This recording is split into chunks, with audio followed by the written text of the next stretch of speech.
All right, guys, hey, we're back with Amy, and today we're going to talk about the property standards for FHA loans.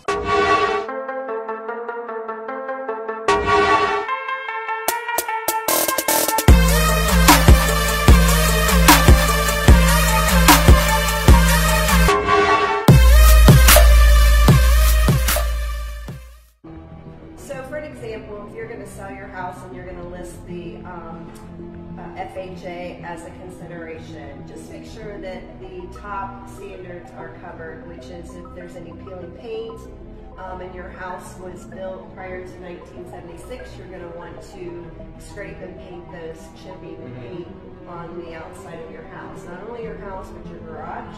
They even call for sheds. Well, yeah, well, that's because a lot of the times before then, if there's chipping paint, it could be lead-based paint, and lead-based paint will deteriorate and you'll have lead in your dirt. It's a safety hazard, yeah. So. And it's not good for children because yeah, it might ingest it.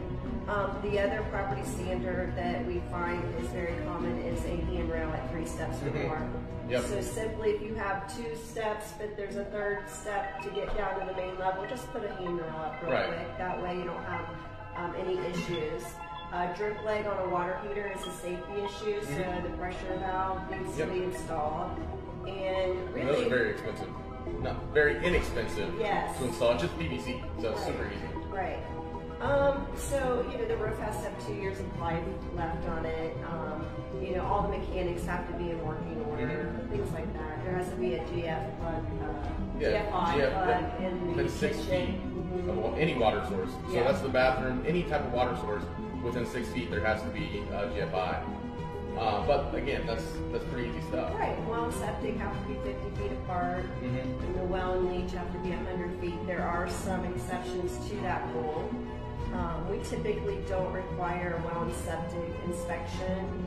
The appraiser will make a comment if it passes HUD regulations. Okay, gotcha. Yeah, so typically I do recommend those inspections for your protection. If you're buying a house, it's really smart to make sure you know what you're buying. Right. So and also a whole house inspection. Yeah, a whole house inspection.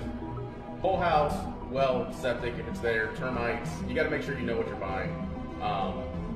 And also, this also helps because you can do these inspections prior to the appraisal and then find out what needs done, what do you need to negotiate, because pretty much everything's negotiable in these contracts. Have yourself an inspection, find out, there's chipping paint along the windowsill that maybe you didn't catch.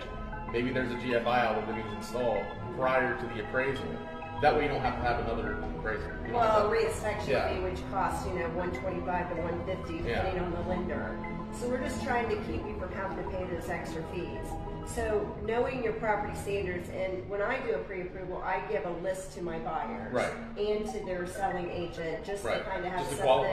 Well, just a checklist so when they're going through properties, they can kind of take a look for themselves because sometimes, not everyone knows every property standard. Right.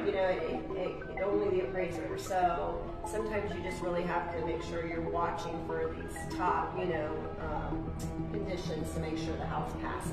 Well, like we talked in yesterday's video, this is how you know that you're buying the right house. It's meeting those standards. So and if I again was a seller, I would want my buyer to have them meet those standards that way. And what do you say? Be able to sleep at night. Yes. So guys, there you have it. All right. So we'll see you tomorrow.